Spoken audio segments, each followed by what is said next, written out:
this garage door won't open. In fact, this garage door can't open. Now the reason it can't open is because of this. On this side, I've got a lovely track running that fits the garage door. When it slides open from over there, there's a little wheel on an axle up there in that corner that slides along this track when you open the garage door up. It's an up and over garage door. However, on this side of the door, not only is the little wheel on the track missing, should be up there, just about there. Not only is that missing on this side, but you'll notice the track's missing as well. Now the reason the track isn't up there is because it's currently down here. Now the reason for that is, if I show you back over in the corner where it was attached. Now these holes here, that one there and that one there, is how it was attached originally. Now when the previous owner built the garage and he attached that track here and this track that should be behind me, he actually fixed it to the wall where the garage door is with 4 nails, and he just nailed straight through the holes on the mounting point for that particular track into what appears to be some form of cinder block or some form of breeze block. And at this side, where it was meant to hit the joist, where it was mounted to the joist, he used this bit of bent over metal. Now it actually wrapped around the joist, so it went up from the track here, up the joist, over the top, and was folded down over the far end. This was attached to the joist that was rotted out just about here behind me. Obviously, I had to replace the joist, or that part of the joist, when I was doing the roof on the garage. So now, if I want to get a car in here, I need to get the garage door to open. In order to get the garage door to open, I need to remount that track up in this corner. And to do that, I bought this. Now this is a masonry drill. Possibly one of the cheapest masonry drills you can buy on the market. I actually got 3 of them. This one is a 10mm. I also have an 8mm and a 12mm because I wasn't sure what size hole I was going to need to drill. Turns out the holes in the mounting points for the track are all 10mm. So I'm going to use this one.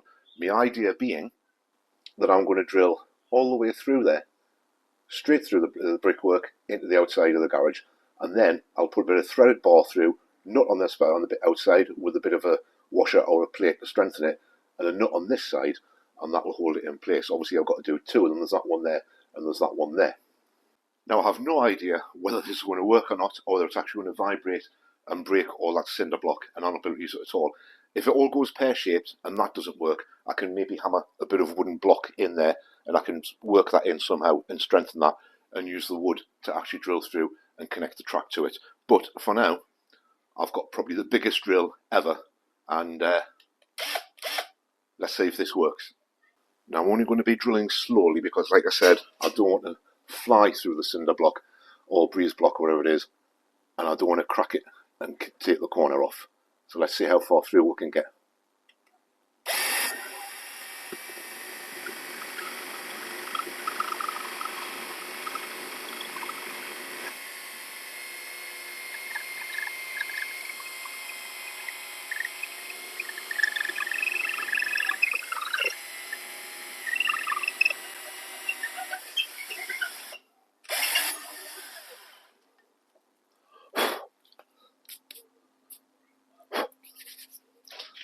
Well, that went through quite quickly in the end. I think there must have been a bit of brick in there as well. So it went through the breeze block or the cinder block quite easily. Then when it hit the brickwork, it actually slowed right down, but it was a bit harder to drill through. But once it was through that, there must have been another bit of cinder block, and it just flew straight through. I've left the drill hanging in the wall because I'm assuming it's poking out the outside of the garage. Okay, there's the drill, actually attached firmly into the hole.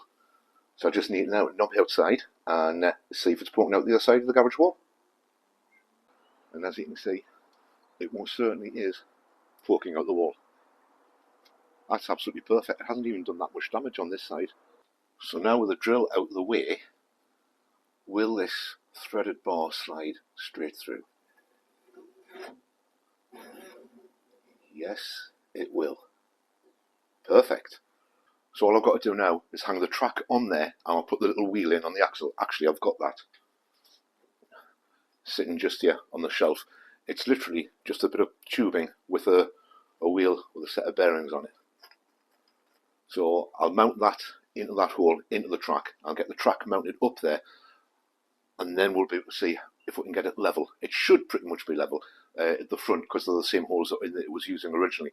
All I've got to do is work out where to put the holes in that joist, but that shouldn't be too difficult. I think I've got a bit of wood I can stretch across the two, put a level on it, a spirit level on it, and then I'll be able to make sure that's level for when the garage door opens. That much closer to getting the garage door open. Now I'm not putting the wheel in straight away because this is going to have to come off again at some point. If we get that in there.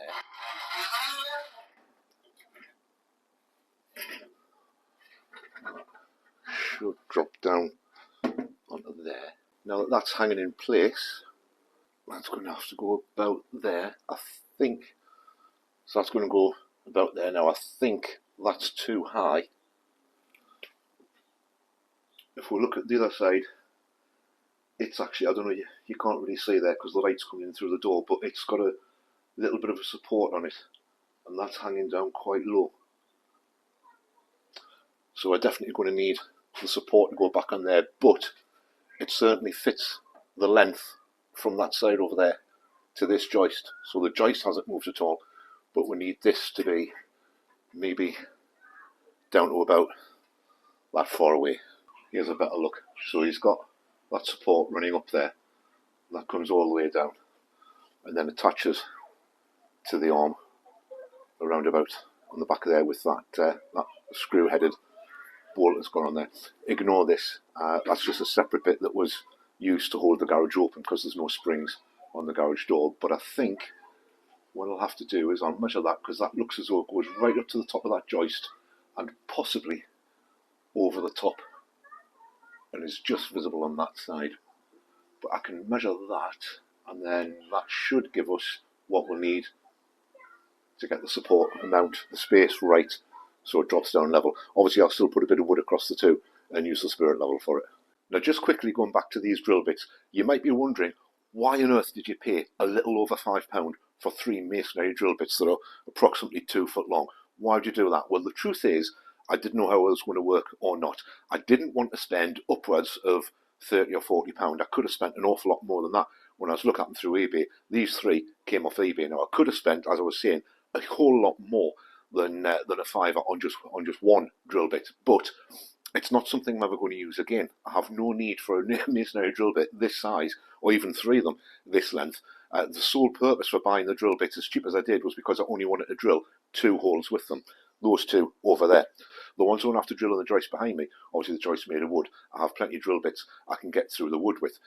But I thought I'd give these a try, because if they do go wrong and it does blunt after 1 hole or after the 2 holes, £5 for the 3, I can put this in the bin. I'm not going to worry about it. It's not like I'm ever going to need it again. I'm not a builder. I don't use things like this.